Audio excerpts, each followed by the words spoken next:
Hey y'all, welcome back. I'm Beth. Today we are setting up my son's custom bullet journal for July of 2024. And my question to you is, are you afraid of the dark? Let's get started. Let's talk about supplies for a second because this setup is all about the shades of gray and black.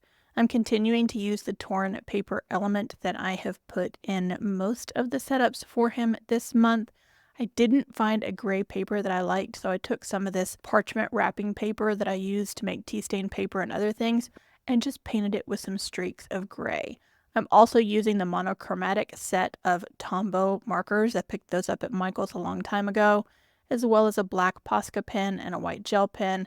Here are all of my black Pigma microns, and then I also have a set of gray ones that I keep in this box here. Not sure if I'm going to use everything, but I wanted to have all of those monochromatic colors nearby. Welcome to the dark, one of the oldest and most primal entities from the Magnus archives, where the terror of the unknown festers and thrives. This ancient fear embodies the shadowy corners of our minds, whispering dread into the silence, taunting us with what might be lurking just out of sight. The dark doesn't just exist, it manifests. Imagine dark, sticky, brackish water seeping into your soul, a chill that bites deeper than winter's frost, and blindness so absolute it swallows all hope. These are the harbingers of the dark, creeping into our lives with a suffocating embrace. Its influence is vast and insidious, drawing a large following under the ominous banner of the Church of the Divine Host. As we delve into this custom-themed bullet journal layout, let the chill of the dark seep into your bones. Embrace the unease, for only by confronting our deepest fears can we hope to understand them. On this cover page, we have the cultish hands of the Church of the Divine Host, as well as an illustration of Manuela Dominguez.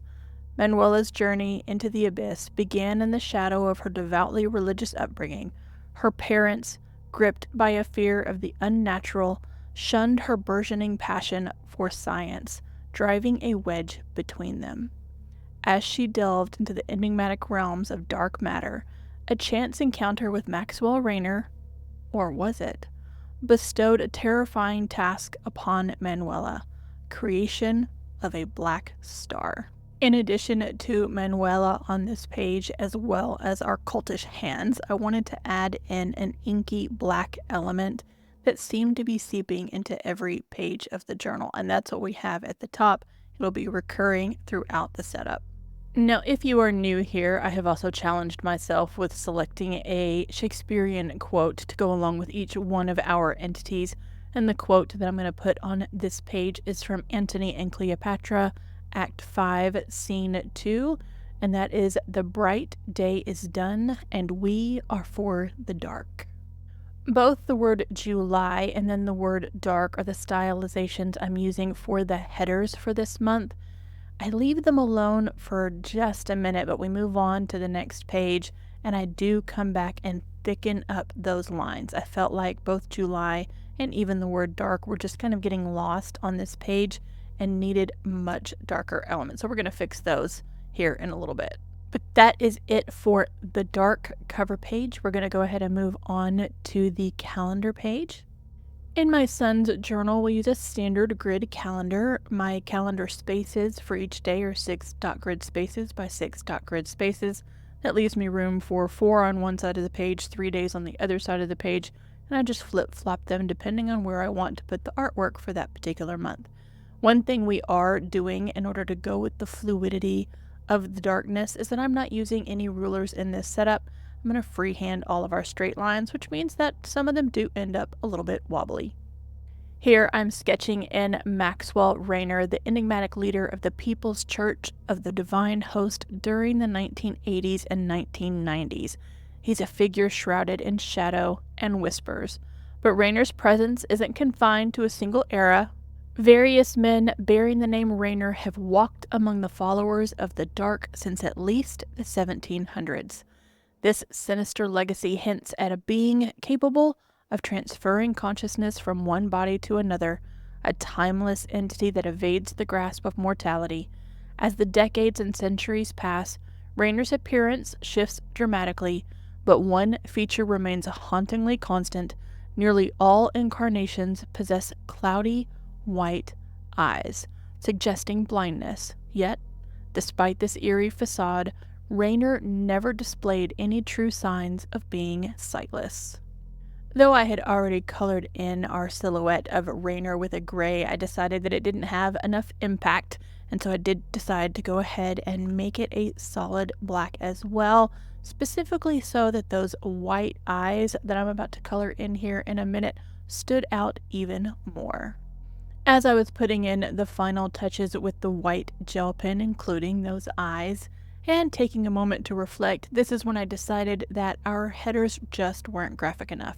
So I'm going ahead in with that Posca black paint pen and putting in July, letting that all dry, and then going back and correcting our cover page to make those stand out as well.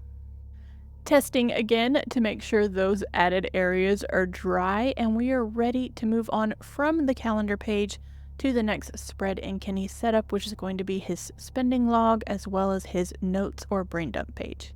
Again, we're going to keep our line work fluid and not use a ruler and go ahead and set up the spending log. This is super simple and super functional.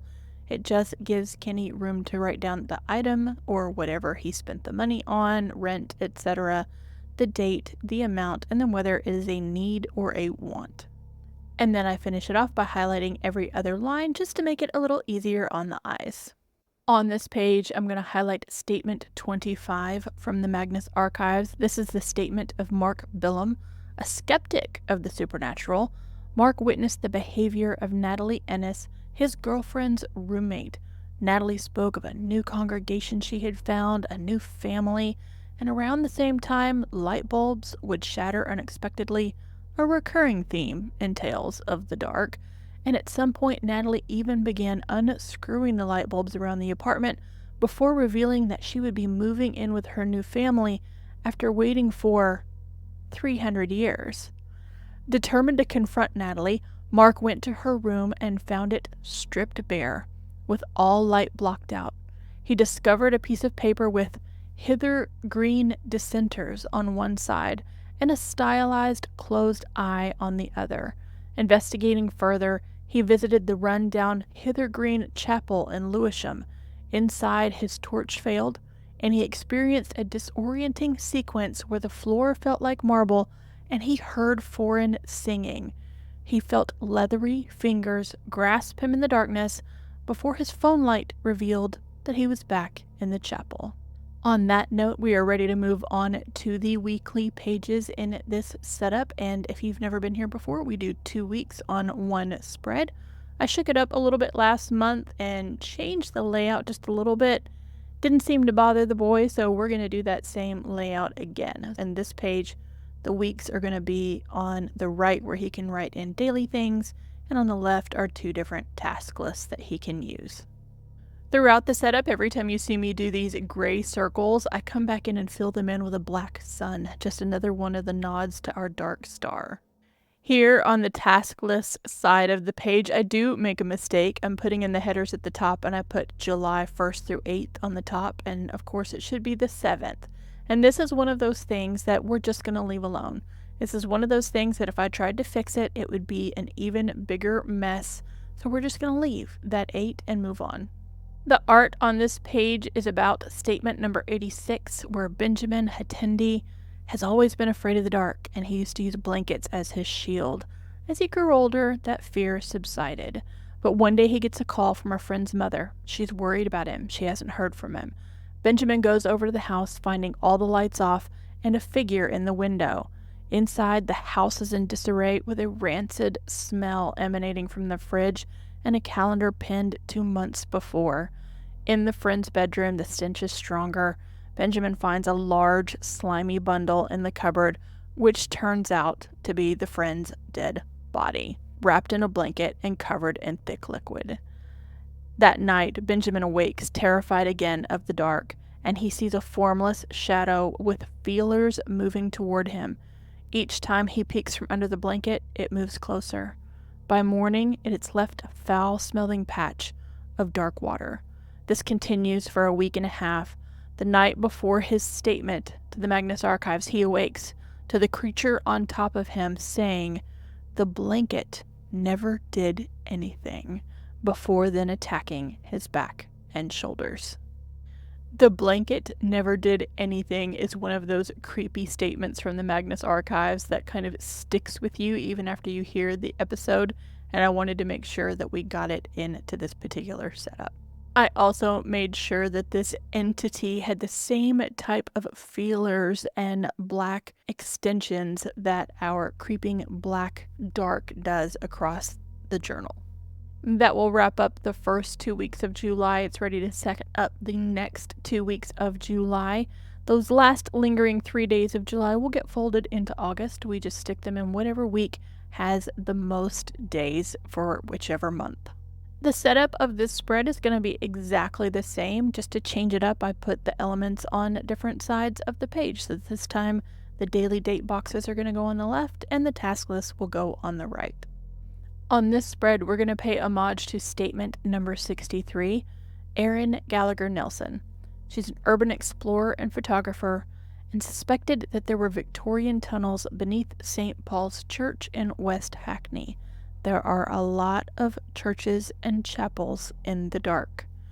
On March 26, 2014, just after midnight, she and her brother-in-law began their exploration. They found a loose panel and accessed the underground tunnels. As Erin took photos of the Victorian brickwork corridors, human-shaped shadows appeared on the walls, though Luke insisted they weren't his. In a circular room, the shadows vanished, but reappeared deeper in the tunnels. At the tunnel's end, both their torches failed. In the darkness, they heard breathing and dragging sounds before Luke screamed in agony. Erin, using her camera's flash, saw Luke suspended in the air, flanked by two human-like shadows, one holding him, the other holding his shadow's severed head. The rector of St. Paul's arrived with parishioners, guided Erin out, called an ambulance, and then took her camera away from her. Here I illustrated the corridor along with the human-like shadows on the walls, and I wasn't sure that the effect was working until the boy picked up his journal from me, immediately recognized it, and told me that this is one of his favorite episodes.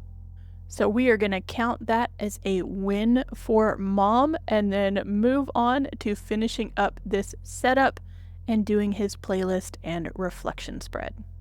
For the playlist on the left, I am going to use more of the circles with the dark stars on the inside as the location where he can write each one of the songs that he wants to write down for the month. On the right will be some general reflections like how was your month? What moments did you like? What were your favorite things? The goods, the bads, goals for August, that sort of thing. But we are going to bring the story of the dark full circle and give you the statement of Manuela Dominguez, who we put on the cover page.